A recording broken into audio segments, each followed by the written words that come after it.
Welcome back to GM Worldwide Radio. This is Unfiltered, presented by Street Smart Society. As always, if you want your graphic design, video editing, and all that other great stuff that comes with the world of music and music modeling, stuff like that, anybody, like I said, anybody you need, we got it for you here. And you know what time it is. It is Rap Jury. I tell you every week, there wouldn't be Overly Unfiltered. Well, the Top 10 Tuesday would be here because that was not my skit to begin with, so I'm not going to actually take credit for that. But it wouldn't be the rest of our skits if it wasn't for Rap Jury. Malachi gets the whole claim to Top 10 Tuesday. Like, it's true. Like that one is all him. But like I said, it's Rap Jury. We got 3 albums. Well, 2 albums on a mixtape, and 3 up and coming artists in the city. One of them who already has a fully established fan base, and 2 others that are rising up, I would say. Okay. You know, like I said, I'm struggling with where to start this week just because I don't have any great I don't have any high reason to pick anyone first, second, or third this week. It's just we starting with Quiddle. You starting with Quiddle? We can start with Quiddle. All right. So Quiddle is band up Pharmacist. Okay. The majority of the production is done by M. Tomlin, and who are the other 2 people? Yace, Nick. I don't know if you got more of a name, Nick, but that's all the production for this. I mean, production-wise, it's fine. Yeah, it's good. Choice. So let's get into it. We got the first track on this is we got You Know I Got It. Mm-hmm. I'm gonna tell you all from the jump, and it's not like it's nothing here or there. This album is a pretty straightforward one-dimension album. You can say. Kind of. I could go kind of with that. Yeah. I mean, it has different angles, but it has a more or less same plot for each. From that, You Know I Got It. For me, great beat. Quiddle definitely kills his verses, but that hook is annoying as hell. And this whole song is just about bricks and gold diggers. Like, if I had to simplify that, it's simple if you want to know it. It's bricks and gold diggers. Yeah. I mean, pretty much it opens up the album. It pretty much opens what the album is going to be about, and pretty much explaining he is about it all. Yeah. So, I mean, it definitely sets the tone. I will say that it sets the tone for the album, getting you in. That's all right. After that, we got Patience, which I'm gonna let you talk about Patience first. It wasn't that great. I just wanted to make sure we were on because I was like, I don't want to ether this, and you'd be like, it was cool. You can ether whatever you got to eat. But I don't know. I didn't like the hook really too much. It didn't really lead in well. I wasn't kind of like, I don't know. For this one, man, it's another fuck bitches flip bricks, man. Yeah. And this one isn't as good as the first joint. Like, the first joint was at least cool. This one is like, I'm not feeling it. And you know what kills me about this one? There's a point in the track where he says, I can go all day with this shit. Bro, you do. Like you said that like you were about to rap about something else. He's like there's a point in like the first and second verse where he's like, I can rap about this shit all day. I got 11 tracks. Oh, I take that back. I got 9 tracks where you basically do that. Wait, you saying there's 2 that you don't? I mean, there's 2 tracks where it's basically mostly just about the women, which I'll give him that. And but yeah, no, like every other track is a combination of fuck bitches, get money, or fuck bitches and flip bricks. Okay. After that, we got Savage. That one was all right, if I remember. Yeah, it wasn't too bad. It was generic. I mean, there was. And I guess I've gotten such wrapped up in the term savage in the last 2 years that I expect more if you're going to name your song Savage. I can see that, yeah. Like, I consider myself a verbal savage. So, and I'm saying that with the idea that I have issues with shit like that. But yeah, like I said, that song is just not, it wasn't special to me. Like I said, this is it. It's okay. Yeah. We Want This Dope featuring Goknok. What, you mean Gunok? Gunok? I'm sorry. Oh, shout out to homie Gunok. He's I'm I actually sorry. do fuck with him. I fucked this. It's cool. We premiered one of his songs way back when we were still on Square One, back when we rapped Jerry. Gunat, know the dude that did not, yeah. And so yeah, he's cool. He rocks with my family. That is we want this dope. Yeah, we want this dope. I'm sorry, let me reset that. We want this dope. I feel like I said that and it was like the most. Oh, my bad. But yeah, we want this dope. Let me find my notes for this one right quick. I gotta start numbering these again. So yeah, we want this dope. Like I said, it's another decent track. I'm not like freaking out about it or nothing. But this one, you know what? What I gotta say about the dope is, I understood the idea better than some of the other songs that they go through about this. You know what I mean? So I'll give them on that. But yeah, like I said, this one's okay. I'm not mad about this track. We want this dope to be replayed. Like I'm not gonna lie. Yeah. Okay. And I don't have a lot of replay value on this. This whole album, or yeah, the whole album. Okay, I got a few. Keep it rolling. Keep it rolling with my rollie, number 5. And even Malachi walked away after you said that. All right, but that track wasn't. I didn't like the hook on that. You don't like this one? What? My rollie. I don't know. I don't like the hook too much. My rollie for me, I rock with this one. It kind of reminds me of like early 2000s, or not early, late 2000s, which a lot of y'all don't like late 2000s, but I can deal with certain late 2000s. 8? Yeah, I was actually thinking like 2008 exactly. Yeah. Yeah. I was the exact. Like you said 2008. I'm like you knew exactly what I heard in this song. Yeah, like 8, 9. Like one thing is the same subject. Like nothing about this album, this subject matter has changed, which amazes me because I know some of the people behind the scenes who worked on this project. So it kind of shocks me that nothing is like moved in any direction on this at this point in the project, at least. After that, we got Lean and Soda featuring Goo. I can vibe to this track. Yeah. I mean, I had to get to the point where I'm like, I'm not gonna get anything lyrical out of this album at this point. We're at track 6 and it's 11. Yeah. And I've gotten 6 tracks about selling dope and being fucking bitches, and we're drinking dope and fucking bitches. But like I said, on the other side, this is the type of track that you could play when like I got people over at the house and you're playing like Xboxes. This track, I don't want to sound disrespectful, but this track can be the background music to your night. You know what I mean? Like, like I feel like you could throw this on a playlist and this wouldn't fuck up anybody's mood. There's certain tracks where like it comes on in your playlist. It's like, yo, why did you play Hannah Montana? Oh, whoa! What type of friends do you have? I'm talking about Migos Hannah Montana. Oh. Yeah, that. And to answer your question, side note, I have listened to I've been over the Flint's house where they played some weird shit before. Yes. All right. I'll let you. All right, I'll let that one slide. So after that, we got what is it? She Doubted Me. Okay. Featuring SMD and Young Fly. Y'all know me, man. If you do the posse cut right, I fuck with the posse cut. I always fuck with the posse cut. This is a dope track. Hook is catchy too. I'll give you that one on the hook is catchy. Quiddle snaps. SMD kills his verse, but the highlight of this track is Young Fly at the end, switching it up with like the rap singing joint. Like he was singing and rapping at the end, going like almost like Chris Brown with it. Yeah. And I think that took the track over the top. Like I fuck with Quiddle, I fuck with SMD, but like Young Fly made the track different. And then, like I said, it all into one core group. I'm happy y'all made a video for this because if it wasn't a video, I would have been like, y'all need to make a video for this. Also, you know what else? Because I did watch the video, I wasn't ready for Young Fly. I like watching the video because I had no clue who the other two dudes were going to be who were rapping. Yeah. I kind of knew because from the jump, Young Fly was like all over the video, like in every shot he could be in. And then he gets his verse, and I'm like, oh, this nigga singing?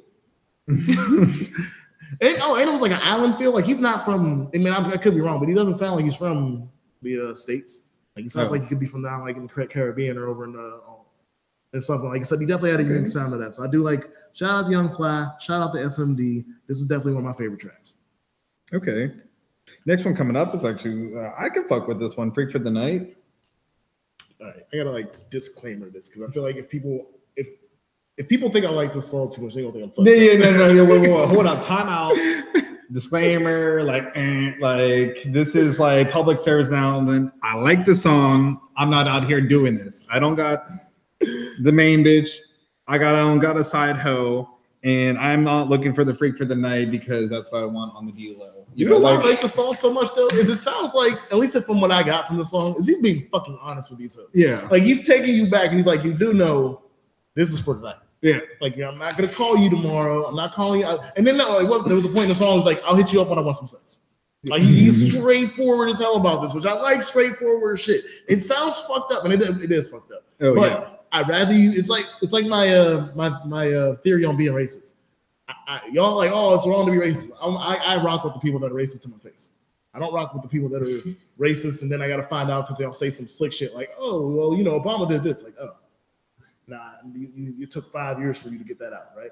So no, and that's how I feel about this track. Like, you could be misogynistic and be like shady about it, or you could be open about it. I actually feel like they get you more hoes. But some of these hoes just want to get dick down, and he's hit the niche market. So that's another one of the tracks I gotta say is one of the best tracks on the album, just because I feel like it's the truth.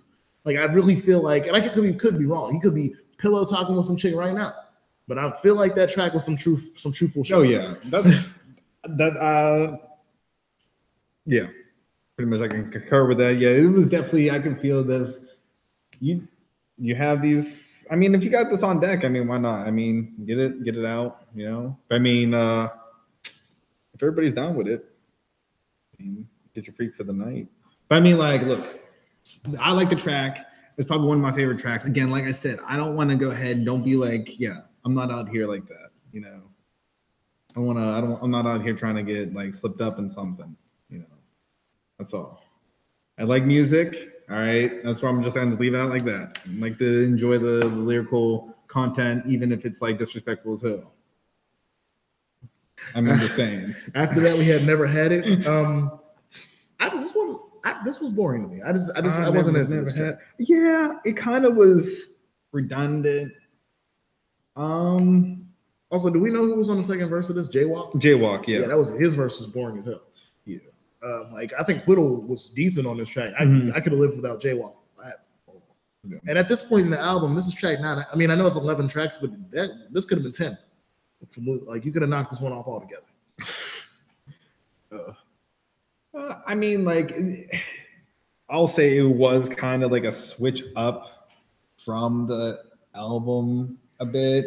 Right. It's just talking about, you know, not having it, you know, being like, you know, coming up a bit. Because, like, I mean, pretty much everything's been just talking about sex and drugs. I guess money, I guess you could throw in there, lean, whatever, yeah. But I mean, it's a little bit switch ups. I mean, but still the content is pretty much the same, what you're receiving from it. So I don't know. It wasn't the greatest track. I wouldn't say that. Yeah. After that, you want to start off with Goes Down? Goes Down with Fly. So it's Young Fly. You go by Young Fly or Fly. I'll call you Fly because you're now by. I mean, that's what I was told.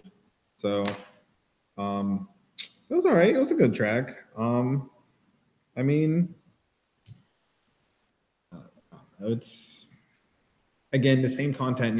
I'm still receiving the same content throughout the whole album. I just haven't felt like I got anything too much different. But again, the whole album is band up Pharmacist, so you out here just hustling on the other side, you know, type deal. So I mean, I can see. I mean, you pretty much gave me what I'm just pretty much receiving. On the whole album. Yeah, sorry. Okay. My thoughts on the track. I love the beat. Yeah. But I thought the hook was really basic. Basic. The verses are cool, but in the end of the day, like I think this beat was one of those, like we were talking about in the interview yesterday. I'm like, this is one of the beats where I kind of think that it deserved more. It just sounded okay. I gotta keep it 100 on that one. Like it's nowhere near one of the worst tracks on the album. I'm just saying that this beat sounded like it could have got a lot more to it. Okay. And then last track, we got Truth. I think this one. I think it kind of has. This one has more lyrical content. I think it was a great way to end it. I think it. I think it just kind of like it didn't completely go on his whole subject matter, because I mean you don't have to be that redundant, but I mean it does have the follow up, and I think it has more subject matter than the whole entire project. Right. This is one of my favorite tracks. Okay. I have one issue. At the end of the towards the end of the song, you fell into one of the worst things any black rapper can do. And you started rhyming everything with nigga. And I that's something I will always deduct. Yeah. Like I'm cool with nigga being in rap. Like that's fine. Yeah. But like it was that you got to that point where it's like everything is da da da da nigga, da da da da nigga, da da da. I'm like, to me, it's just the easiest cop out. Yeah, I kind of feel that way. You don't need to do that. I think you can be able to bring up enough content, like lyrical content, and that. But this is just a cheap cop out, just for a rhyme scheme. And that's like I said, that was towards the end of the track. It's still one of my favorite tracks. Yeah, no, it's still. But like I think it was second, or I forget how many verses were on the track, but whatever the last verse was, if there was one verse, you probably could have dropped one verse in the hook, or you could have just had two verses without the last verse. But I definitely had that point where I'm like, he just fell into the nigga trap, or the rap version of the nigga trap. So that's how I felt. So I guess I'm gonna jump off on this one. You know what we do? We do our worst 3 tracks and best 3 tracks whenever we have this many songs. All 3 of these albums are gonna get that treatment today. So I will kick it off with my worst 3. And my first worst is Savage. I think Savage was the third worst song. Like I said, it wasn't really feeling that one at all. Number 2 is Patience. Like I said, man, I just got to that point where it's just that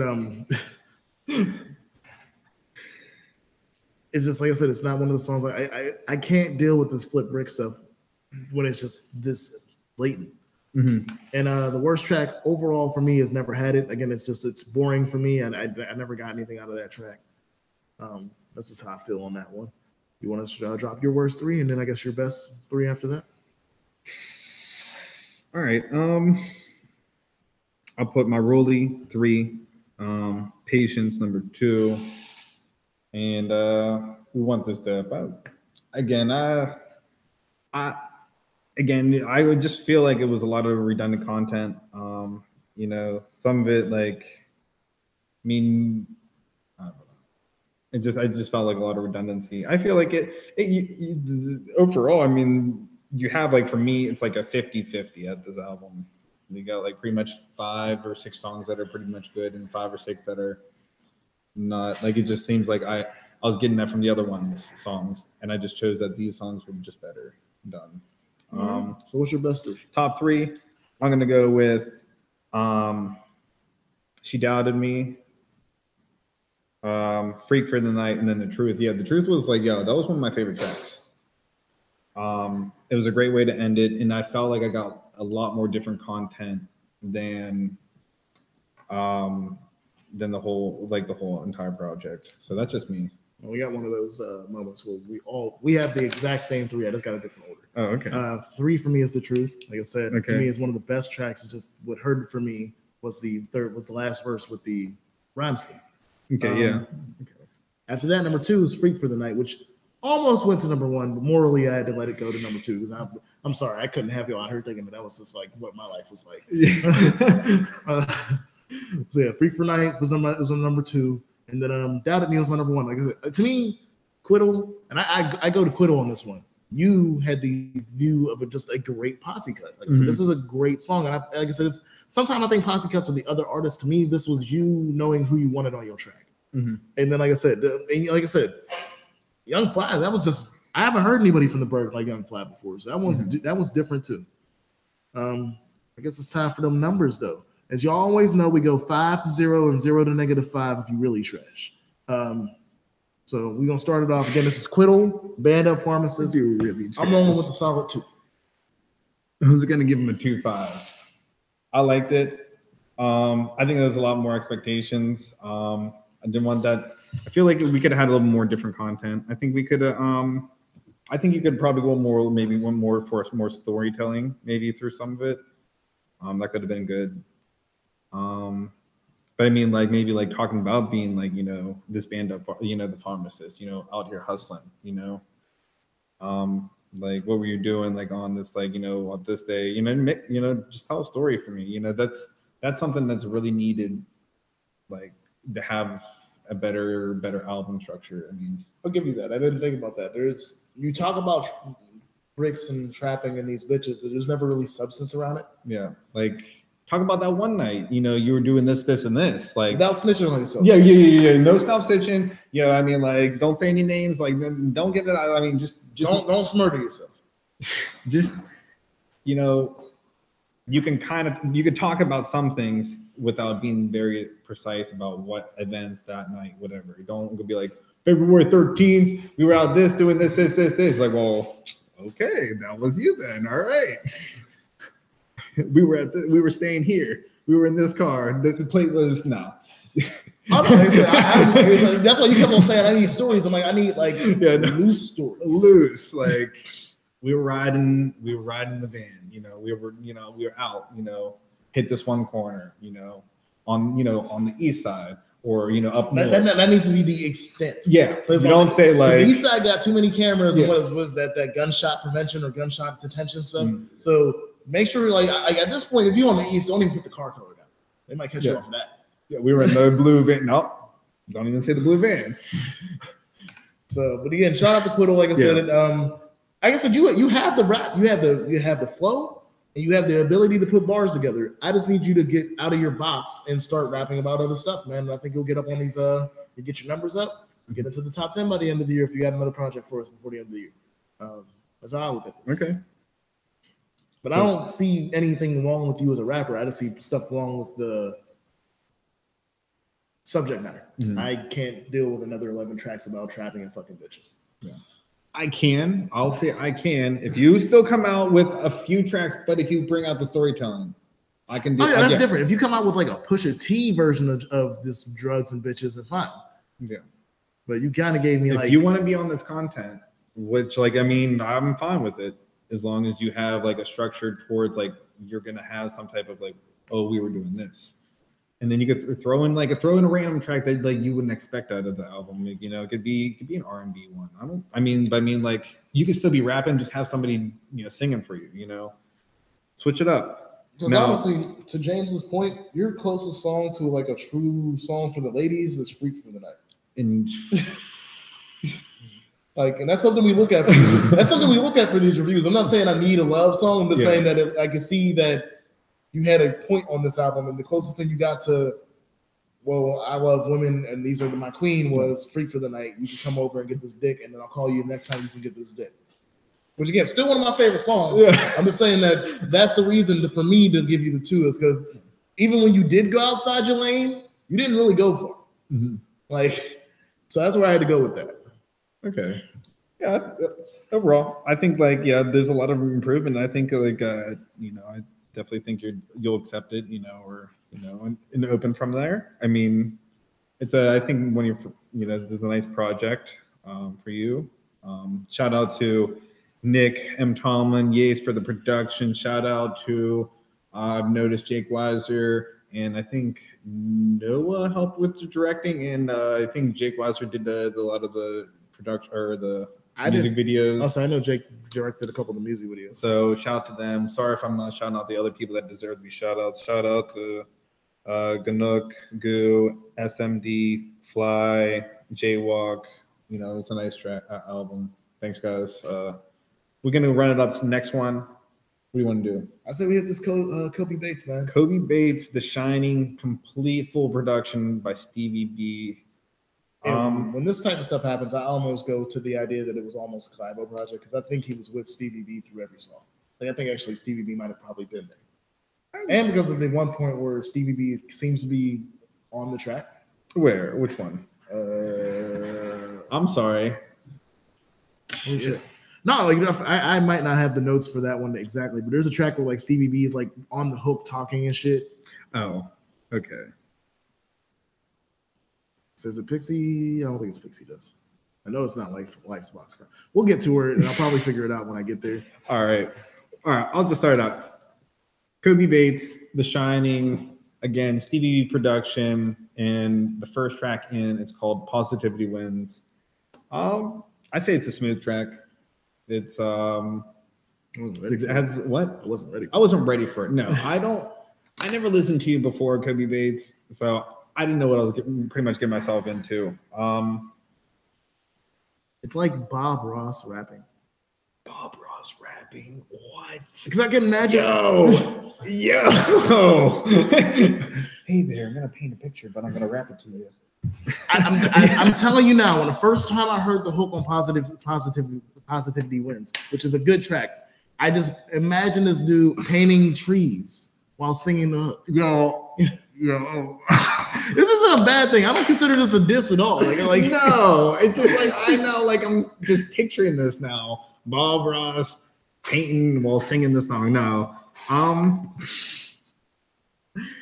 it's exactly what it's saying. It's a very positive song. Yeah, I mean, it's a very good track. There's no like negative content or anything. I don't know. I mean, I don't know. It's like I have this weird thing because like I'm feeling like The Shining. Yeah, I thought it was gonna be like that too. Yeah, I'm thinking like here's Johnny. I'm thinking like what's this gonna like? He's gonna bring out some insane shit. Like this is not what I was expecting. So weird expectations coming in and kind of was giving something different. Which again, this was refreshing. Yeah. Oh yeah. Like you said, like me saying this sounds like the Bob Ross of rap is not me dissing you. No. Like I said, it's not a diss at all. This was a refreshing track. Mm-hmm. From there, we go into Sunshine, which was kind of the opposite for me. Oh yeah, Sunshine. This one wasn't. It's just one wasn't for me. And this is where I had come to this. My problems with this album aren't quality of the music. Is at some point I'm just not into this level of music and rap. Like some of these songs can be on Kids Bop. I don't know if this is one of them, but Sunshine was all right. I kind of like the hook and that sample or whatever. Yeah, you know. Oh no, the sample was dope. Yeah.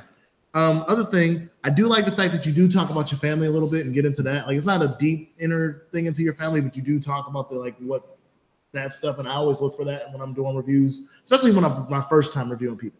I hate when the first time I review somebody and I don't get nothing. So shout out to that. But again, this was not one of my favorite tracks. Yeah. I thought it was all right. No, it's gonna be my top 3 now. Like I said, I like the sample. I like the hook was all right. Content was all right. I don't know. Keep it rolling. Good Life. I didn't like that one. I didn't like the hook. You like the hook? I don't know. I feel like what Coby Bates like does a lot of different type of like vocal, like different type of like pitches and whatnot. And there's no auto-tune or anything.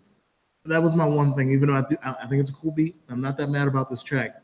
There's a line on the song. This is funny because I don't really get into lines a lot. This is the second time we've already done this as Rap Jury. There's a line in this song where he says his flow is going to take him around the world. And I agree with you, but you need to refine it. Because there's times where like when you're finishing bars, like your voice is going away or stuff like that. You have a unique flow and voice, but refining this will make me believe what you said on that track. Oh, okay. All right, I mean, no, I said it wasn't a bad track to me. So we like you kind of just sent it down. Yeah. But I mean, yeah, that's why I didn't really like it too much because there was I felt like it was a lot of emphasizing on words that didn't really need to be emphasized, right? Or like they were drug out a little bit longer. I don't know. I mean, some people like it. I mean, depends on like if that's like, but if you kept that consistency like that, then it's a lot acceptable. All right. I don't know. I don't know who this is. Next, we got the Great Challenge, which Oh, okay. I'm not gonna have a. I'm just gonna say it, man. This is solid. I'll run it. It was a solid storytelling on that. I'll just leave it there. Cool. For me, the hook was terrible, and the whole track for me was just pretty much bad. I also don't really care about much of what he's talking about in this track. Yeah, I really don't care, honestly. Like it might be a story, you're right, but I don't care about this story at all. Is this the no? Which one? Okay, that's a different one. Okay, because I'll be like, I don't remember the story of this track, but if there was a story, I didn't care. I know for a fact that I wrote down that I just didn't care about what he was talking about. The hook was all right. I kind of fuck with the hook a bit. We got full-blown differences of opinions on that. I think it's terrible. It was like, all right. I don't know. I was, because again, like this is like one of the ones where it's like I was kind of with his like, you know, his like the way he was like how he's dragging out these like different words he was dragging out. Also, do we think he's dragging these words out because he's having issues refining himself between a beat and the bar structure, or is this what he wants to naturally do? Because again, that's like I said, I think he's talented, but I think there's a lot of refining that needs to be done, and I think that might be part of this whole thing where he's stretching words to try to make a rhyme scheme. That's a possibility. That's a possibility. I mean, but then again, if you're saying, but I mean, like you're assuming, I don't know.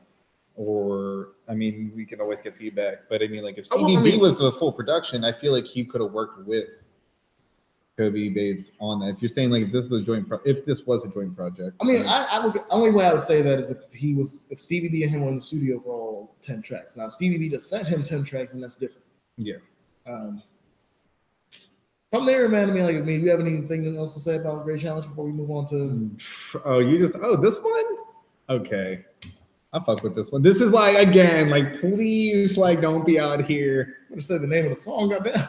I just need to like defend myself right now. But next song, The Strip Club. All right. It has this like upbeat. It's definitely not a strip club song. I don't think this could ever be in the strip club. The fastest strip club song ever. What? Yeah. The girls get tired taking their ass to this. But it's all right. I don't know. I fuck with it's. I don't know. This was generic to me. Yeah, it was very generic. I'm not. Yeah. The hook was corny, and the verses were just truly unforgettable. This track doesn't have anything. There's no lyrical content. There's nothing. It's just last night I hit the strip club, and then he goes off. I mean, it's not really going off. I felt like this was like a really bad Little Dicky impression. Yeah. Yeah. Which they have things in common. I figured out. So it's not. I think he's Jewish, right?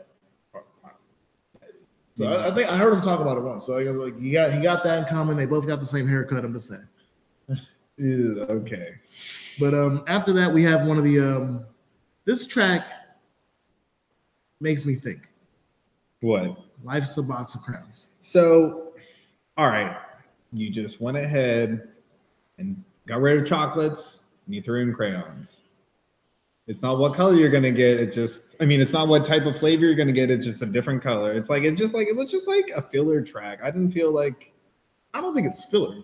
Because I'll admit, at one point before I like sat down and re-listened to it, the words, it was gonna be like my worst or second worst track. It's not. The reason why is I don't think this track was made for me, and I'm not saying like, oh, this is like super duper trap, and I'm not into that. Mm-hmm. I'm saying like, I honestly, God, and I could be wrong. This could be like him. He might be furious. I honestly think this track was made for kids. Yeah, this is for a kid, like, and not like bad way, like this was like Short Bus Shorty or something. Like he literally made a clean song that had a meaning to it that kids could listen to and actually probably jam to a little bit. Yeah, 8 to 14. Yeah. No, I wasn't listening to this at 14. All right, 8 to 12. Yeah. All right. If you can listen to this in high school, they might fuck you up. I'm trying to think. How? Yeah, high school 14, just about 14, 15. Yeah. All right, yeah. You got like 8th grade max. At that point, you should be like, oh yeah, I still fuck with this track, but I mean, like, I also fuck with the, with the bangers that Free for the Night. I'm trying to get that that 10th grade. No, I'm just playing. Yeah, I don't know. It had like, again, like it's a very different album. So I mean, like, it does. I mean, yeah, it's part of it, but I didn't feel like I needed that for me. So I didn't really like it, but I mean, I definitely see the value and where it can be used as like just more for children, like more like directed somewhere else, and which is always good. You should always direct your music towards kids, women, guys. Like maybe like different age groups. I mean, just saying like you want to hit different age groups and like different like spectrums of like listening to music. Yeah, I'm just happy because when you went women, guys. I was just like, I don't know where his point's getting to. I'm just saying, like, you want to go for a level of spectrum of like you need like, oh, you need the track for the ladies. You need the track to get turned up. You need the track that, like, we listen to this, like, with my homeboys, you need different things. Or like, hey, I'm having a summer, like a little picnic or whatever. We want to play a little clean music, whatever. This is definitely like, you could throw this, like, this is on up there with like summertime clean. Yeah. Like, this is, honestly, that's one thing I thought of. Like, this is like, some of these tracks are Will Smith clean. And for anybody who thinks that's a diss, I am a Will Smith fan, and I've been telling y'all that from the jump. I tried to get him in the top 10 East Coast rappers one year, and Malachi wasn't happening. Oh. Summertime is one of the hands down greatest songs ever made. So, that actually isn't true. I think he made it 10 when we did the East Coast. That 10 spot was always the same. Yeah. Oh, is it? Is it the same? Is it? It is like what, Jazz don't make it. It should be on the list. Jazz never made it. Hey man, to me, Will Smith is a hip hop legend. You might, so I'm like, he always won the first rap Grammy, so we definitely respected his history. Right. So, and again, as I said, you have that cleanness to you, and it doesn't stick to that because we get these next 3 tracks change it a little bit. Okay, yeah. We get the Pixie Dust. Pixie Dust. He snaps out. He snaps the fuck out, and I really fucked with that. Like, I got a whole complete switch up. Like, that's why I kind of felt like it was a filler, because I got Strip Club. I would just want him just to snap out immediately. I feel like Life's a Box of Crowns should have been the second song. Yeah, that could have been like up there more. I feel like, I'm not saying like a filler, but it could have been put somewhere differently. And then this is one thing I'll say. He does snap out, and he shows his true lyrical ability on Pixie. Yeah. Like, I don't think I had the I didn't know if he had this lyrical ability at all until this point. Yeah, I didn't know. Yeah, I do think he's bad at hooks, like naturally, because I don't think Pixie Dust's hook was good at all. No, that hook wasn't that. But he did snap. Yeah, no. Verse for verse, bro. Like, you went out and you did your shit. Mm-hmm. After that, we got Freedom March. I don't know. I didn't really get it. You know what I'm saying? I just didn't like. I didn't like the hook. Like, I don't know. See, I like the hook. You like whenever just naming off it, like, oh, this person did this while this person did that, and this person was doing this, and they were all going down for the Freedom March. Like, well, this person was doing this. I was like. I mean, like, I was like, I don't know. I go back and forth with it. I mean, I could probably listen to it, like, I don't know. To me, it was just, it painted a picture to me. Like, I visualized what he was talking about. Like, I love doing that when I listen to music. And again, it just seemed like a great track to me. Like, this was one of my favorite tracks on the album, personally. Like, this one was definitely dope. And it amazes me. So you didn't like him naming off the names, where I was like, naming off the names and how he did it was cool. It was interesting. I don't know. Like I said, I'm like back and forth. I might. Like, honestly, it's gonna be in my top 3 worst, but it might be like, like next week I'll be like, I'll fuck with that. But I mean, like, I don't know. It was one of mine. After that, we have Strokes, which I would consider it like the short story of like a rap song, because he tells like 50 short stories of just tragic or just sad shit, and it's like every bar is this happened to such and such, such and such, such and such, and the next bar is another story that's sad, and then the next and he does it perfectly. This one is one of the better tracks. Yeah. And I was caught off guard. By the time like Pixie Dust, Freedom March, and Strokes compared to the rest of the album flipped me all around. Yeah, this is like it goes a whole 180, not 360, 180 from Afterlife's About to Chocolate. I'm like, after that, it goes kind of like, well, crap. All right, I'll call up my nephew, or my godson. We'll go ahead and listen to this album then. I mean, this is for him. Like, this is not for me. That you have a good point. Because outside of that's a problem. If you would have switched Strip Club and Life is About to Come. Yeah. I mean, I'm not gonna we'll skip 5 real quick. We'll skip 5. So make 5 and 6 switch. I could have probably fucked up and let Will listen to the first 5 tracks. Like, yeah, this album's good for you. And then Strip Club comes on. I'm like, wait. So like, and I don't know, like it's like a Jekyll and Hyde thing with Coby. It's like some of these tracks are like clean, and I feel like you about to be out here volunteering with the kids at the soup kitchen, and then the next track it's like, well, he might really be about this life though with these bars still. Yeah. After that, we got Chocolate Stars. Chocolate Stars. That was a good way to end it. I thought it was pretty decent. Like, I mean, like. From what I got pretty much from the beginning to the end, I mean, I thought it was a pretty good way to end it. My issue, it sounded like it should have been earlier. Like, for the 3 tracks that came before it, Chocolate Stars was like a giant dip between like what I consider Pixie Dust, Freedom March, and Strokes. Okay, yeah. And honestly, it was probably like it was kind of just. I feel like I was getting the first half of the album and the second half in the album in that song. You know what I'm saying? Okay. I was getting the blend of like this clean cut, and then I get the little rougher side as well. You know, I mean, you just got the whole blend. I don't know. I give you that. It's a mid-pack song for me when it comes to the album. Like, it's not the greatest track on the album. It's not the worst track. No, yeah. Like I said, no matter how you take what we said about this, I do have one question that you can message me, or you can just wait till we get you in for the interview or something one day. I'd love to know why you named this album The Shiny. Yeah. I really thought we was about to get into something real, not creepy, but like dark. I was like, yeah, it's like everything doesn't make sense about that. It's like, because you have the picture of your face, like I'm like thinking like, here's Johnny. Yeah, like, his face even has that like look to it too on the picture. I'm like, oh shit, like this is gonna be the like I'm thinking like, okay, this is gonna get like real different. Like, but I mean it is real different. No, this is one of the most unique albums we've listened to. Yeah.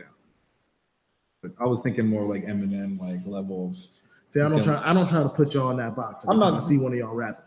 What? I don't try to put y'all in that box every time I see one of y'all rapping. I guess you want to start this time with your three words. Okay. I would say, I'll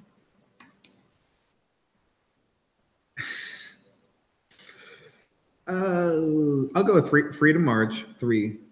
Number 2, Life's a Box of Crayons, and number 1, Good Life. That's how I'm gonna go with that. My 3 words, and actually they're all in order. They're just not in the same order of. Actually, wait, no. There's a gap. I take that back. My 3 words will be: number 3 is The Sunshine.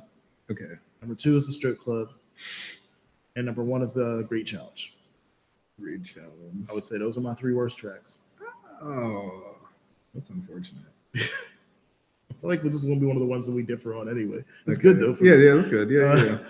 And then number 3 for my best was swinging straight into that. Number 3 for my best. This was tough for me because it was like a 4 for me. Like it was like 4 really dope tracks. Number 3 is gonna be Pixie Dust. Okay. Number 2 is gonna be Positive Wins. My bad. And my number 1 will be Freedom March, which a huge honorable mention to Strokes. Because I really had a hard time figuring out what I like. Cause like I love Strokes. Strokes is real good, yeah. I consider the other 3 songs my 3 favorites. So I just want you to know, like, Strokes is a banger. Well, not a banger, but like it's a great song. Mm-hmm. You want to get your top 3? Great Challenge 3. Okay. 2 would be Pixie Dust, and number 1 would be actually Strokes. I really fucked with that one. You know. Talking about your number 3 favorite was Great Challenge? Yeah. I like that. It was all right.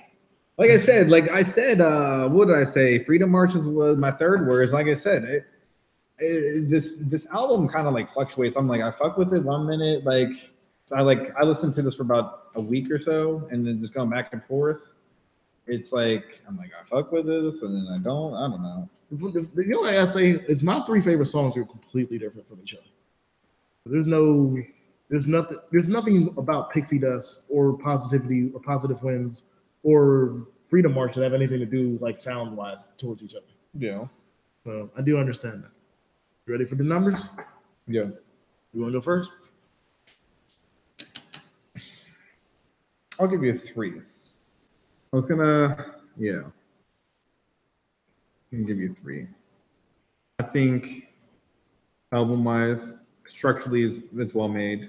I mean, I think it's a complete switch up. I'm not expected any of this. Maybe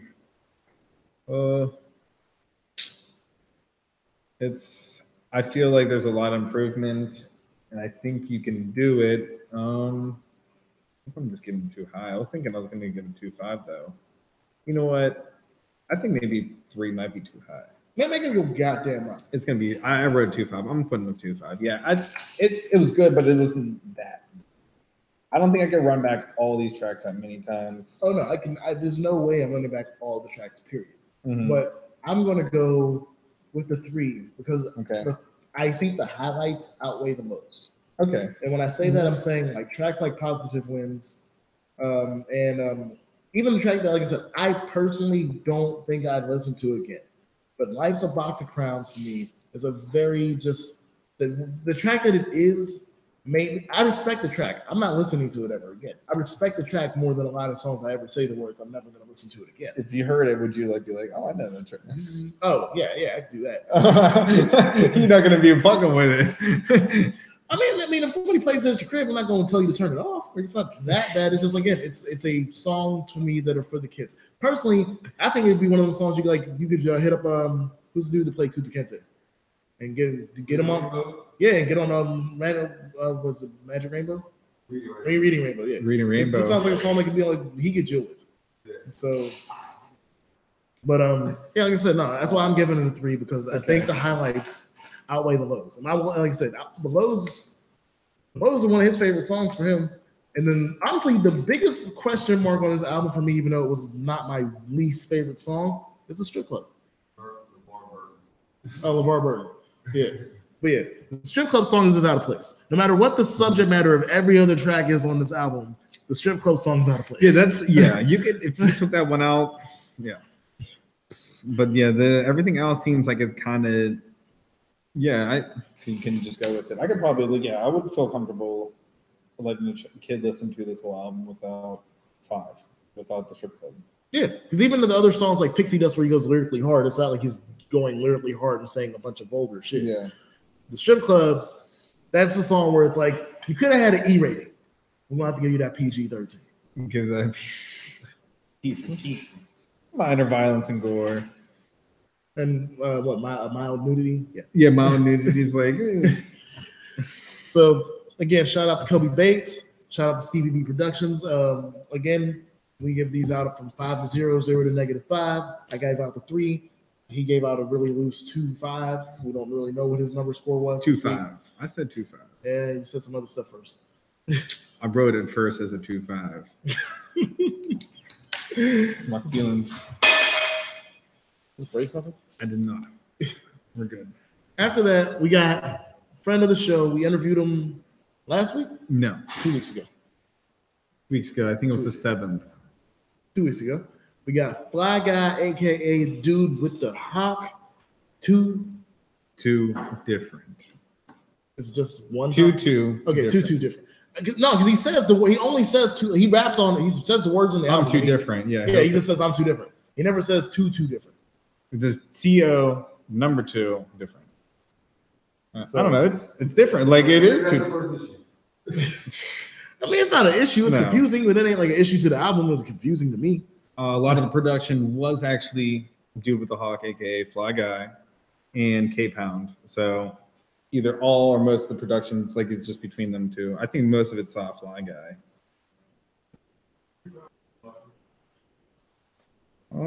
First and foremost, I'm just going to call this the intro because that would make it 2 tracks with the same name on this project.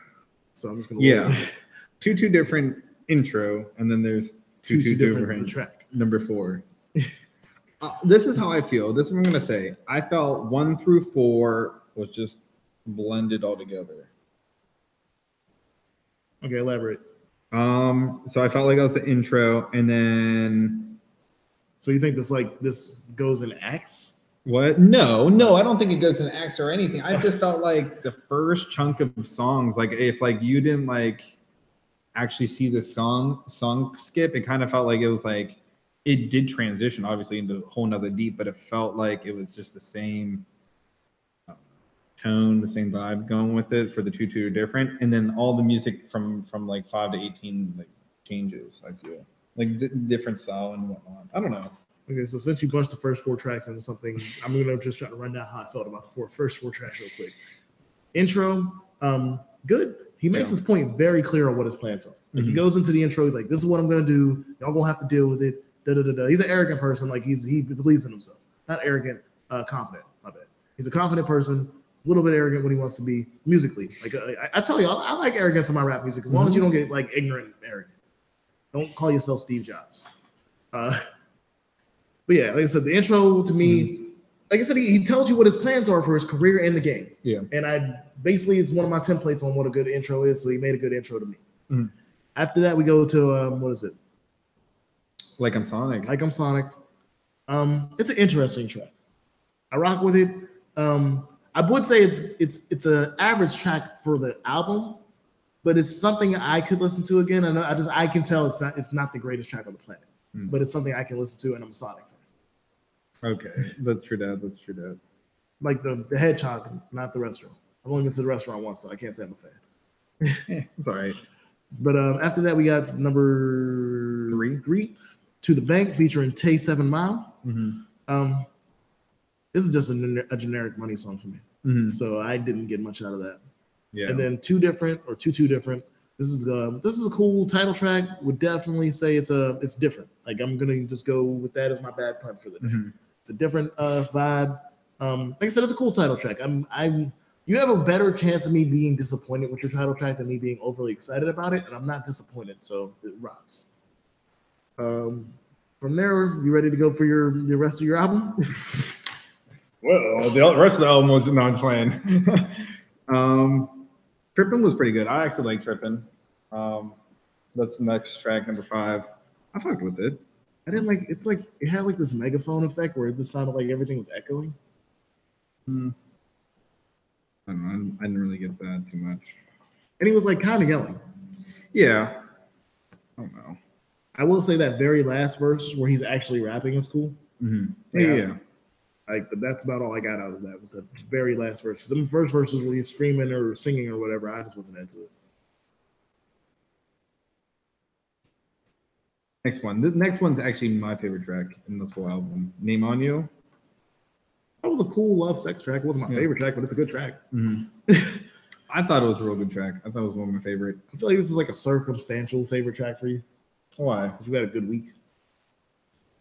All I'm saying is his Name on You is like, I feel like he doesn't use any autotune in this one at all. And a lot of it is autotune. I don't know if it's autotune, if he's just using a echo effect on his voice.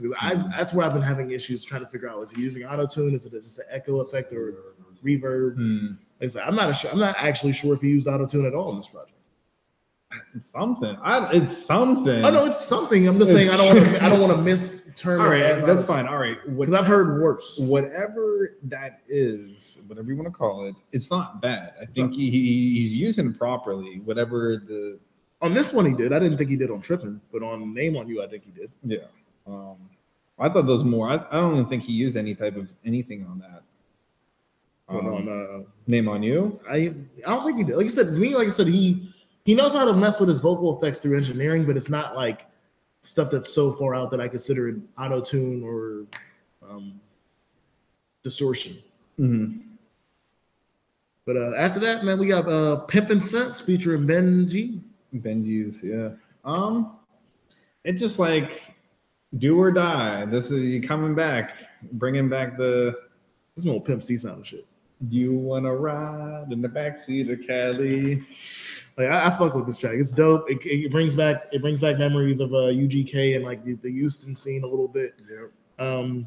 Both artists killed this one. It's a great hook. This whole track all around, and the sample's great. I'm not actually sure if that's a sample. I think one of them might actually just rap that and then just deep voice dubbed it. Yeah, which is fine. They did it to the point that it sounds like the real sample. Yeah. It also saves you money. But yeah, man, like, this is one of my favorite tracks. Yeah, this one was a real good one. Yeah, this I think it was coming up like it comes in a lot stronger. Again, this album is it is what it is. It's too different. You're getting a lot of different lot of vibes and different like styles in this. Man, what number are we on this album? We on what? 7? We got 18 tracks, man. We cannot keep on running with the different puns. We got 18 tracks with the different. Nah, we will get in that. Another one. The next track is called Another One. He's just fucking with me at this point. Cool track. I feel like I've heard this beat before though. Like I'm not sure like where I've heard the beat before. I'm usually really good at pinpointing at least the artist or something, but and I could be wrong. It could just be a similar beat. She does. Okay, never mind. Okay, never mind. Then we just had the single and I've heard the song more. We just okay. All right, so never mind. That's just the fact that I've heard this track as a single and I didn't correlate it. That's my never mind. And I have heard this track before, and I have heard the beat before. Okay. But this one is definitely an entertaining track, and I consider this what I call "quote unquote" a bar fest. And you don't get that a lot from Fly, but Fly, when he wants to, will wrap circles around you, and he gives you that on another one. Yeah, he pretty much. Yeah, he comes out. I definitely a lot more. Yeah, definitely bar structure from him, like compared to what I just received in the first 8 tracks or 7 tracks. So I mean, FlyGuy can, if he wants to snap, he'll snap out. Yeah. Next one up, Firefighter featuring Pretty Christy. So this is the family track. In the most unexpected way possible. This is the family track, but this is them basically going to the strip club together. Yeah, this is like I don't understand. So time out. So like we got FlyGuy here on Facebook, talking about like consensual for a 3-way. I mean, like this is all him. I'm not like I don't really care what it is, but I'm just saying like so I'm seeing this on Facebook. I'm seeing like your possible life. You know, you have maybe open more relationship. Maybe it is. I mean, so it's cool. You know, going to a strip club. So I mean, like maybe.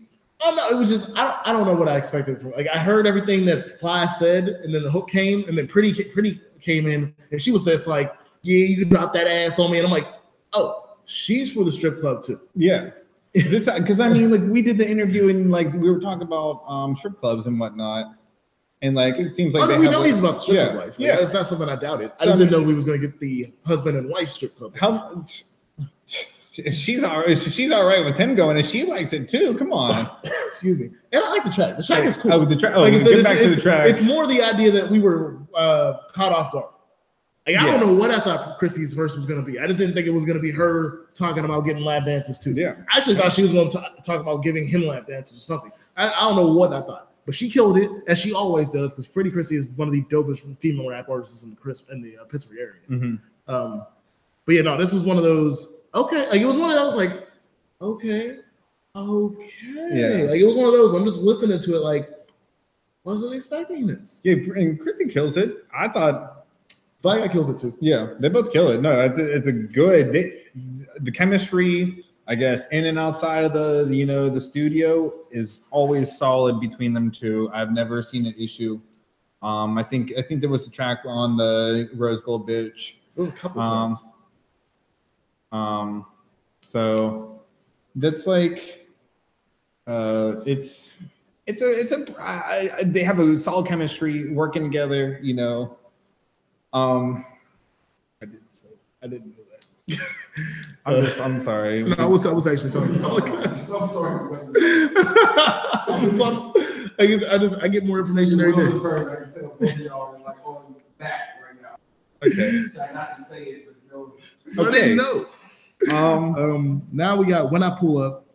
Okay, yeah. This one's filler for me. There's certain tracks on here where I'm just like, bro, you know this hook was a little simpler than it needed to be. And this is probably one of those. So it's like when I pull up, it's like when I pull up, and I'm like, I just don't. I didn't know anybody could make a full song about when I pull up, and he did. He didn't. Well, here we go. Now it's very generic. It was nothing. This is how I feel about long albums. If you're gonna have 18 tracks, I don't know. You're definitely gonna get a filler. I'm just like, I don't know. Oh, no, I've never. This ain't. I mean, what? Well, how long was Illmatic? It might be the longest good album we've ever heard. Wait, what? Wasn't that like 16, 17 tracks? Illmatic? Yeah. It's like 10 tracks. I don't know. Who are you talking about? I thought it was longer than that. It was like 10 tracks. It was like 28 minutes, like tops. Like, all right, I could be wrong. Maybe 33 minutes. Okay, like I'm sure it was over 30 minutes, but that's whatever. But it was only 10. It was like 10 tracks. Back over here. I was thinking. I thought it was a longer album than it was. Right. My bad. I'm just thinking that there were certain. I know the Wu-Tang albums were long. Oh, because there's 15 of these members. What do you mean? Everybody gets a turn. Like I was like, hey, listen, I didn't get one with RZA, so let's get a joint with RZA and Ghost in this one. It's like, well, shit, we do 10 tracks. Okay. How many minutes? I know the Illmatic was. All right, so my bad. Sorry, guys. But my thing is like shit. I'm a Tech 9 fan. That man always drops 20 song CDs. They're never better than 15 good songs on them joints. That's just what it is. Like you cannot. Don't disrespect Nas. We better go talk to Khalees about that. But yeah, like I said, it's just hard to make this long of an album. 40 minutes? He said less than 30. Yeah. I was saying because I was like, I was thinking like it wasn't an hour. No. Oh, no, I knew it wasn't an hour. I knew it was like in the tracks. 30. I knew it was like on the 30 range. How many hours? After you said it was 10, I didn't think it was 60 minutes. I don't think you could push us. I'd be lost if I heard a 10-track album with a. I feel like the Sugar Hill Gang's done that. But they were like kicking instrumentals and shit too. Like, it was long points of this. I'm gonna get back to FlyGuy. Sorry, FlyGuy. We should hopefully we can edit this out. That's why this is unfiltered. Where are we at? Number 11, On Edge. One of my favorite tracks. I rock with it. Catchy hook. Another one where FlyGuy kills it verse for verse. One of the best tracks on the entire project, like I said. And this is On Edge is where he shows his true talent. Like I said, and he likes to play around with the vocal effects and like do all the engineering stuff I can see. Yeah. But when he just gets down to business is when he shows his talent to me. When you just get down to these bars, when you get to where you're rapping at. Like I said, I know you like to create an ambiance with a song. That's why he likes using the effects. He likes to sing a little bit. It creates an atmosphere for the song. Sometimes I just want to hear something straightforward, and that's what it was. I feel like that one should have been. I know, like, I mean, this is just me, but I mean, like, just again for the end of the album, you end it with a feature. I feel like that could have been actually the end song. On Edge. On Edge. On Edge could have been the last track. I agree with you. Because I feel like that was a pretty good track. So the last 5 songs have features. That's what I'm saying. Like the last 5 songs are featured, and I like again, you shouldn't really have somebody featured as your. It's you. This is your album. I always say unless it's somebody singing. Singers are discounted, but I don't like having another rapper on the last track of the album. After that, we got I guess I'm just where I gotta start apologizing. We got I used you. I fuck with this track. I feel like the title is a little misleading because it is misleading. Follow that, no, because this is another one of those where he tells you from the jump, I'm just fucking you. He put the title I use, like he says the hook is I used you, but I'm like, he says through the verses that he basically told these women what it was. He makes it sound on the hook like he ain't telling nobody shit. I'm just out here getting it when I get it. Where it's not like that. The song is not like that at all to me. Like I said, the hook is really misleading, honestly. Yeah. It should have been like with parentheses. I told you what it was. I told you what it was. That's what I was. Parentheses, I used you. Yeah. It's like I told you what it was. I'm using you, but I told you what it was. That's what I look at FlyGuy for that one. I was like, and I fuck with this track. Like I said, it's this track is he wants sex, he doesn't want a relationship, but he's telling you. Like that's my key word to this. He doesn't. I don't look at this as using people. If you tell somebody that you just want the fuck, it's different. If you like, oh, I love you, baby. I'm gonna take you out. We're gonna get a honeymoon. You knock out the pussy. You dip, and you never talk to her again. That's using her. If you give her the hope and then you take it away. I don't consider anything that he talked about on this track as using. I just want to make that very clear because it's going to be very high on my favorites list later. Okay. How do you feel about it? It was good. Okay. I thought it was all right. Yeah. It was a pretty good track.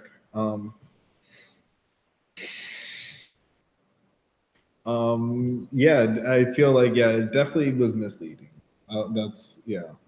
Definitely was thinking more like I use you. I was thinking that was gonna be like, oh, he's just gonna be like a hoe about it, but no. He said what it was, and that's pretty much like, it was a pretty decent track.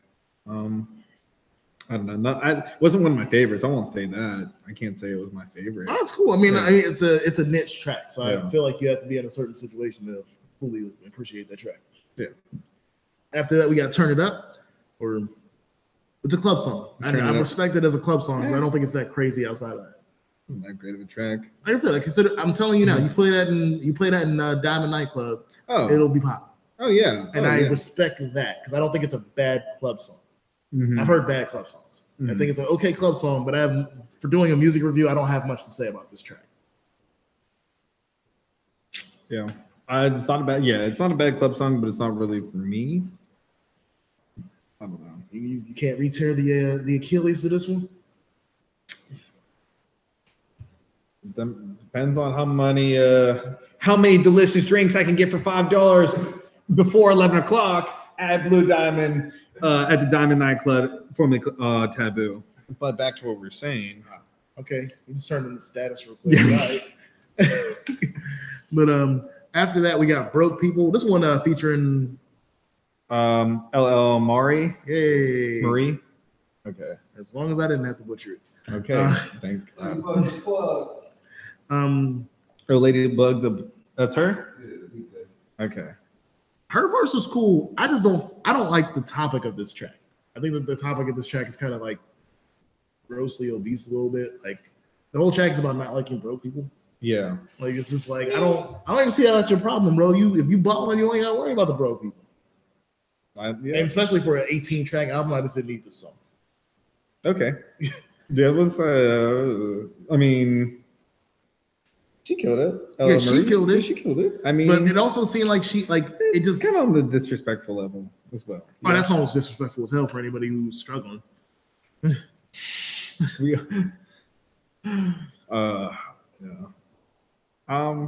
Yeah. It's you can still mess with broke people. You just don't have to share your money with them. That's all. That's what taxes do. You share your money with the broke folks. Yeah. That's when you pay taxes, just to let y'all know. You're always like, hey, listen, I'm helping you out. I'm gonna buy this drink and I'm gonna drink it. And the money's eventually gonna get back to you. Trickle down effect. It's got real political. That was so distant. All right. After that, we got Change Man featuring Mon Val, who I'm assuming is from Mon Valley. Yeah, he secretly was born in like Allegheny General Hospital. He ain't even got the cred. Bro, you better watch this song like that. I was not sure where he was going with that. I do not agree with him. I'm just kidding. No. He came out of UPMC McKeesport all day. Okay. Come out McKee. Okay. Or no, you probably came out from Duquesne before they turned that down, man. You damn. You from the Valley, not Duquesne. South Braddock? Yeah, Braddock. Braddock. You probably came out of there before they got rid of that hospital, man. You Mon Valley from the fullest. I don't know. I'm just saying that you better be Mon Valley from the fullest, so that's your name. Saying that, this is one of the most unique tracks on the album.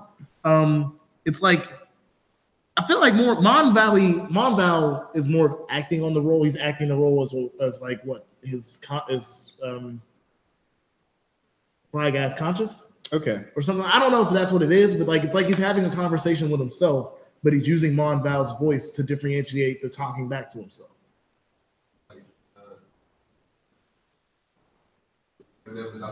Yeah, something like that. Okay. It's not that dark. But no. Having a conversation. And it's a good conversation all the way through the track.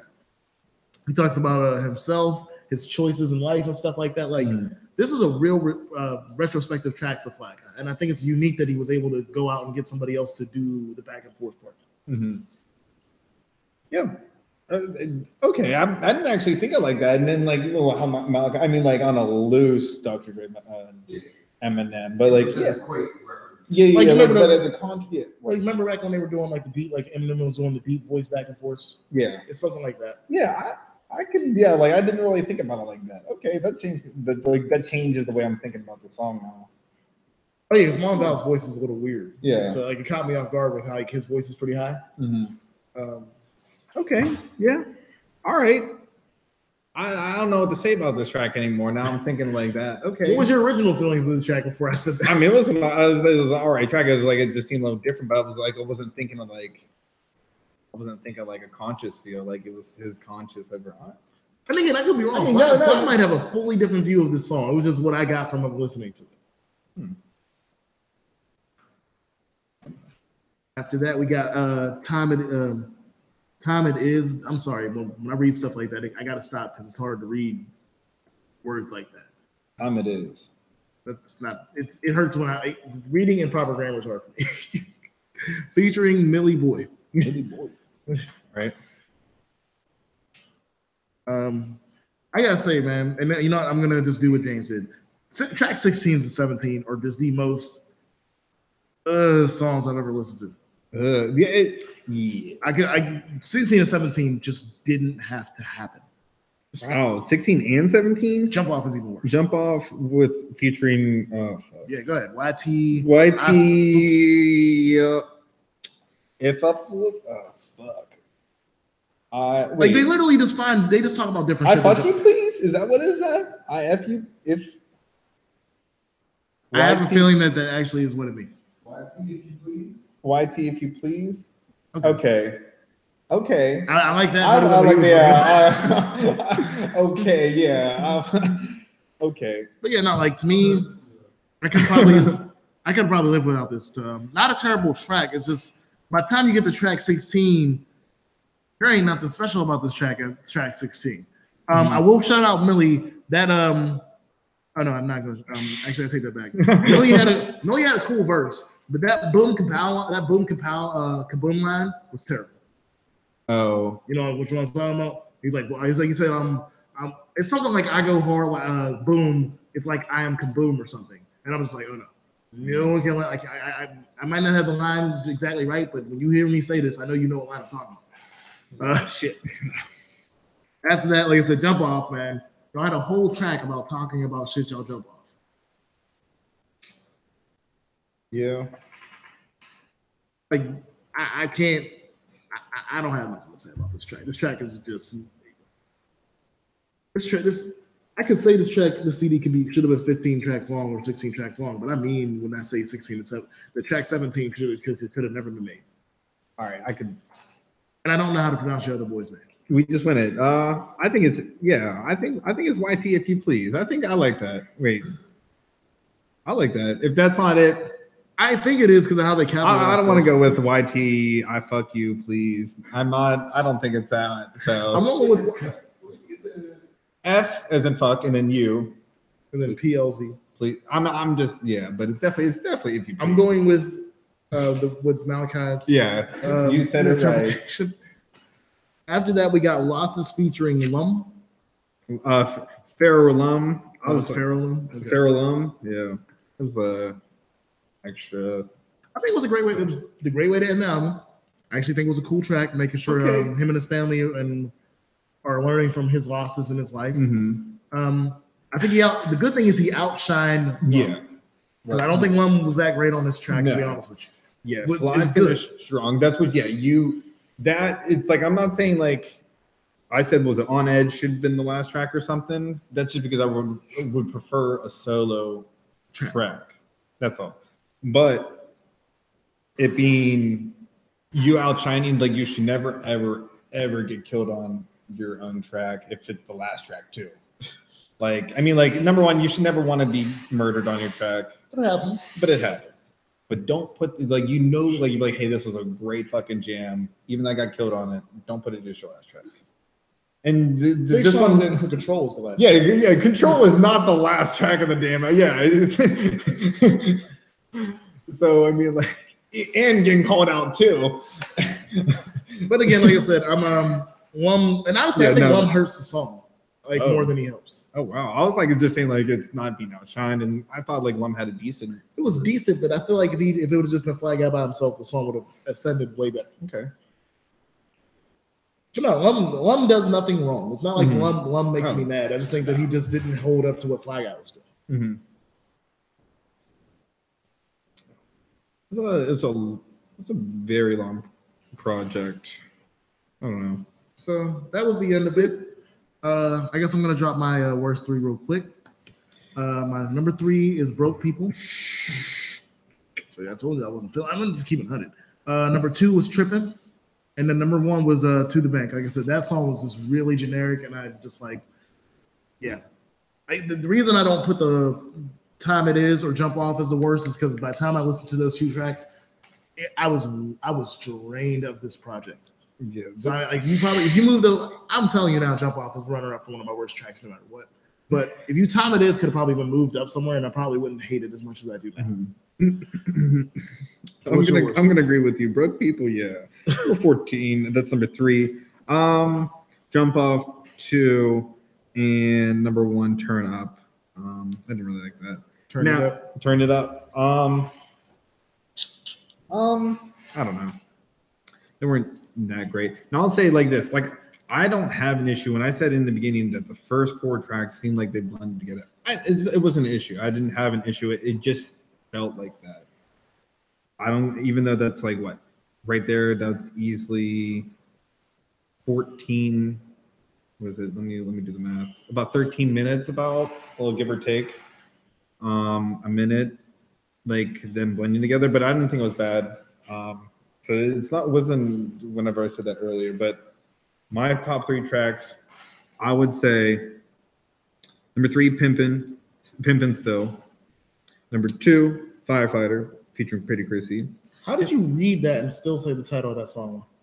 Name on You? Which one? Pimpin' Sense. Pimpin' Sense. You said Pimpin' Still. Pimpin' Still. I don't know. I'm thinking, I'm sorry. Oh, that's cool. I'm just like, I looked down, I was like, was he reading that and still read it wrong? And then Name on You is my favorite track. Fuck you, Jordan. Go ahead and do your top 3. Wait, what's your favorite track? Name on You. Oh, I didn't say, okay. I'm just saying fuck you, just the, I'm just saying fuck you. So, go ahead. My favorite 3 will be number 3, Ben Pimpin' Sense, Ben Pimpin' Sense, Ben Pimpin'. Now go ahead. And number 2 is On Edge. Okay. And my number 1 track will be I Used You. Okay. So On Edge is for me that's like a number 4. Like that's up there. And like I said, I Used You. Like I said, I vibe with the track. It's I like straightforward savageness. I'm not gonna lie.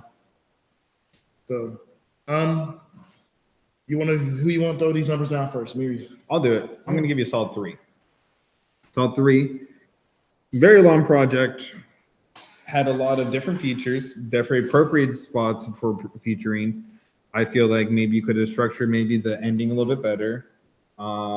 Maybe even the beginning, but it wasn't like, but the whole musically, like lyrically, everything was on point. Definitely different use of different types of like sounds, because again, you did a lot of production. You did it like you're doing the mixing and mastering. So I'm assuming so. I definitely see where what type of like different vibes and feelings I'm getting from it, and then some tracks I could live without. And absolutely, you're gonna get that. You're gonna get that from 18 tracks. I'm not saying like stop making 18 track albums. I'm just saying I'm gonna complain about them. I'm gonna still listen to it, and I'm gonna definitely find songs I'm gonna like, and I'm gonna find songs I'm gonna hate. I'm gonna find that even with a three song EP, like you're gonna find that no matter what. So I'm giving you solid 3. I liked it. I definitely want to hear more. We're putting this in the mixtape category. So you dropping an album, if you're doing like a dual album, I know I would like to see a FlyGuy, Pretty Chrissy, album. Even Malachi, what's the what LL Marie? Is that the no the FlyGuy's daughter? Wavy what? Nay? Wavy Nay? Yeah, get the whole family. I want a whole family project. That's a little dangerous, but all right. What do you mean? Subject matter. You can do it. I think I would like to see it. He thinks it's dangerous. I think it's able to be done. I think it'd be super dope. Get the whole family, And you said that she might even murder you on a track. I would like to see that. I think it was a pending idea that I think it's already happened once, and he just didn't want to like roll with that as a topic. Why not? Oh, hey, listen. You promote the hell out of your daughter. If she's killing it, let her kill it. I think. That's just me. You always want your kids to be better than you. So, that's one way to look at it. But overall, like the project, To2 Different. It was definitely To2 Different from the normal.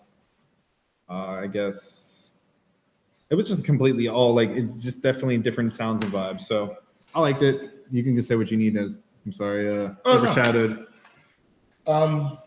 I'm going with the 3-2. Like I said, I think he said basically everything I would have said. Like I said, it's pretty long. That was like a winning point for me. Like I said, I feel like that hurt songs later in the album after a certain point. But again, I love the versatility, bro. Your range is ridiculous. It's just with the range you have, I'm only going to like a certain amount of your range. And that's where like I think some of the songs I do and don't like come into play. And the fact that I think you're also fighting for this hit, like this catchy hit, and it goes on deaf ears with certain tracks like Time It Is, Jump Off, Turn It Up, Trippin'. Tracks like that, I feel like you're going for the hit sound. Yeah. And I don't hear it. All right. So I haven't out of this album, I didn't feel like there was a hit track. I will fuck, like I said, Name on You, I fuck with it. I like that track a lot, you know. And same thing with Pimpin' Sense. Yeah, I'll give you that, because even though how much I like Pimpin' Sense is like a southern hit. It's not like a nationwide hit. I give you that. And even On Edge is more like a underground hit. I don't think that is like a hit single. So yeah, you're right. I don't find that singular radio hit on this album. Yeah. Right. But I mean, like, but I do see strip club hits. Strip club bangers, you have that. Yeah. And you have some introspective songs, so I'll give you that. So, hey man, you know. Also, I'll give you this. I want to give you props that, you know, we always talk shit about. You kept a lot of your music over the like that 3-minute, 2-minute mark. You're not like giving us music that you weren't giving us like, I give you 18 tracks and each of them are a minute and a half. Like, you know, thank you for keep on making music what it should be. At least minimum 3 minutes, you know. And I'm not asking much. So thank you for still let the beat ride. You let the beat ride, you know. You do what you gotta do. So thanks for making a nice project for us. Like I said, we're putting this as a mixtape. If you don't want it as a mixtape, let us know. What? Just let us know. Just let us know. Like, if same thing with Coby Bates, same thing Quiddle. If you felt like, don't hit us with it. It was an EP, because we're just gonna make our own rules on that point. No, it's not an EP. None of these were EPs.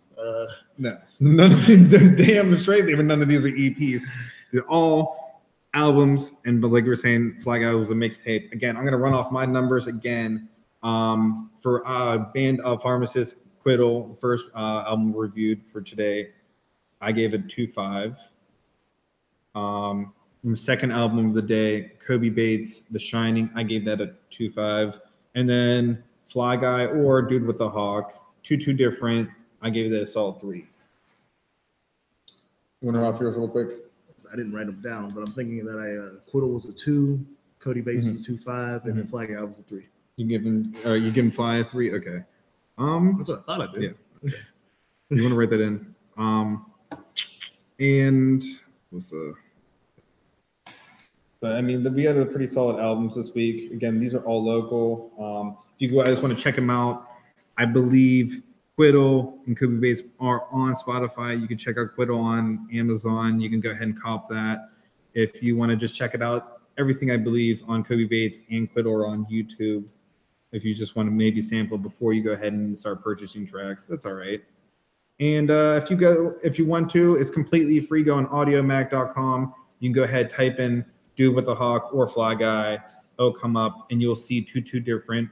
Go ahead and download it. It's completely free. Enjoy it, you know.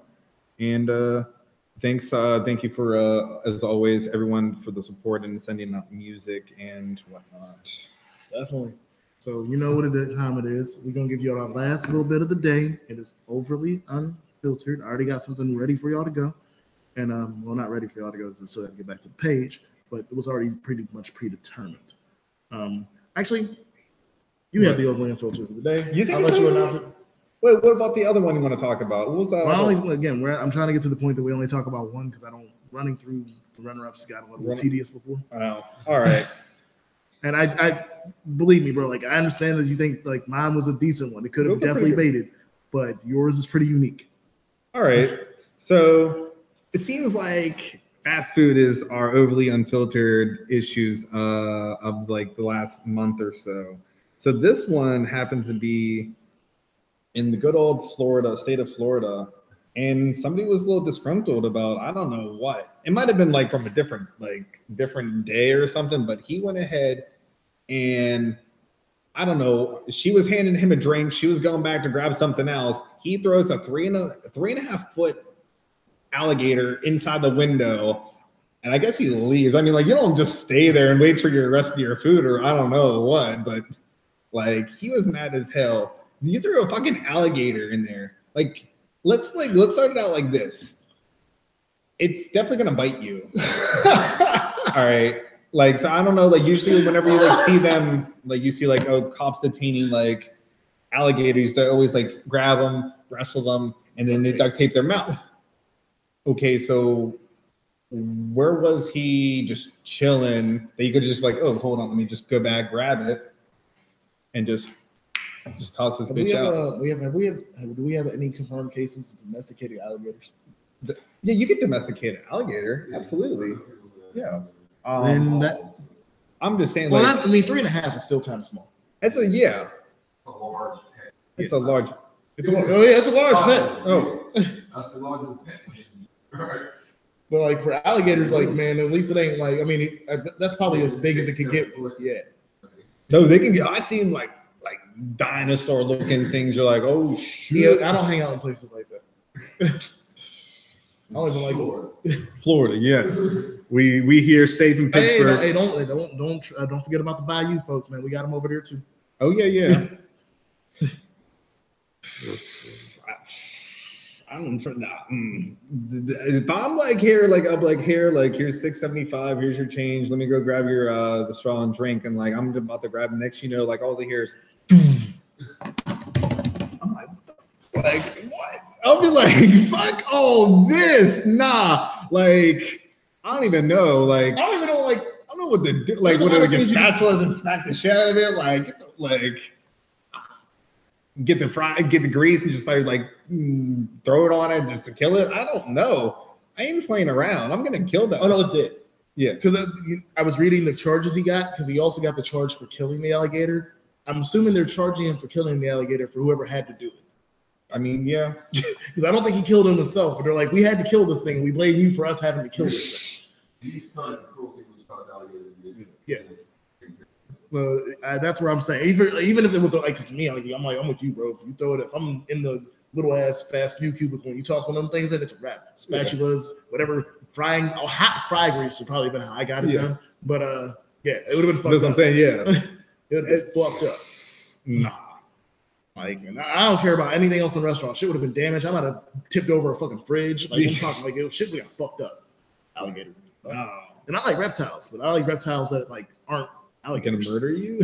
Like I don't know. Like I don't know what like prompted that, but I mean like y'all must have fucked up that order real bad. Like you might have got that. I read the joint. It said the woman handed him his drink. He turned around and tossed the gator. Well, I'm just saying like before that.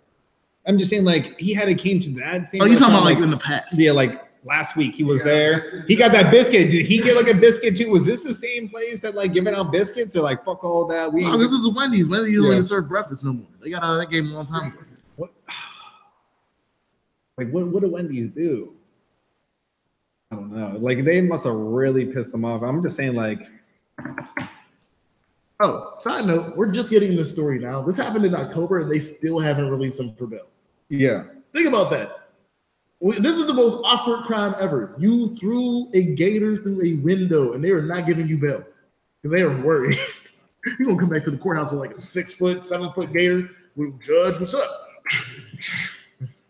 Ain't going to give me bail.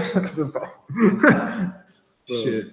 But yeah, man, that was Overly Unfiltered for the day. We'll be back on Monday. You know what time it is. I'm trying to get some more sports talking for y'all, but basically Monday is a bit of flair. Last but not least, before we go, I just want to go ahead and shout out the Fair Fitted. Please vote for her during the BET weekend. I'll go ahead and post it up on our page. Go ahead and vote for her. Give her some love. For what? Let me get this for a performance that she's doing. Okay, like you said, vote for her 3 times. Like we got to know where we going to vote, James. The performance she's doing. So okay. So yeah. So give her some love. Okay, and yeah, we'll post it up on the page, and you guys can go ahead and shout some love to the city. You know, as always. One of the best up and coming artists in the city, man. Go social support. Friend of the show, showed us a lot of love when she was here too. And multi-talented, man. Can spit, can sing, can do it. Like, she is a multi-talented girl right there, man. Make sure y'all show some support. Woman, right there. Go show some support. Yeah. So like I said, this was it, man. One of y'all can cut me off if I say this wrong. Monday, bit of flair, Steve Span, No Chill original. Somebody else coming? That's not until later in the week. No, I'll yeah. wait to talk about that. But and we're coming up on another Tuesday. I think we're gonna get a top 10 Tuesday back in on this week. So looking forward to that. And yeah, everything else will be updated. Rapture and the Who and What Wednesdays, and we'll have that all for next week coming. You got to go shopping, I'm assuming, because I think we're running out of food. So yeah, you'll get some new weird shit that just hit us new. And like I said, man, overly unfiltered. We can get Mr. Shrimp and Chicken up in here, not steak and lobster. No, I'm playing. No. And shout out to James. Shout out to James for bringing in some gumbo for the staff today. So GM1Y Radio. This is Unfiltered, always presented by Street Smart Society. We will be back on again Monday. Like I said, Steve Span, bit of flair, some sports news. You know what it is. Always keep up on our page, Unfiltered. Check out Grandma Worldwide Radio's page as well. Check out what they're doing. A lot of things going along. Even check out Grind Mode in general. They got a lot of things going on. You can see different events that we have. Again, hit up the beer fest. You want to see me out drinking, having a good time, we'll say. Or again, we have all these nice events here at Diamonds Nightclub. We got the college night every Thursday night. I don't know if the deals are every night with the drink specials, but tonight, come on, $3 for a Long Island and get two buds. Buds $1 a piece. You can win it. Oh, and get a trip. Oh, come on. This is last thing. Best wasted picture of James this weekend. I don't know what we're gonna do, but we'll find something special for you. But I'm looking for somebody to send me the best drunk picture of James this weekend. Oh shit, y'all find me. You find me here. Listen, I'm gonna be at James. hashtag AJ drunk. AJ _ drunk. Let me put it like this: as long as you're not somebody who I consider crazy when I see your picture, you can sit in on a future top 10 Tuesday. Oh, okay. If you get the best wasted picture of James you can find, no people or video. If you got a video, you get a video. You might have to talk about getting you in on the staff. You get a video. That's dedication we need around here. So again, GM1Y Radio, Unfiltered. We'll be back on Monday. You know we give it to you straight.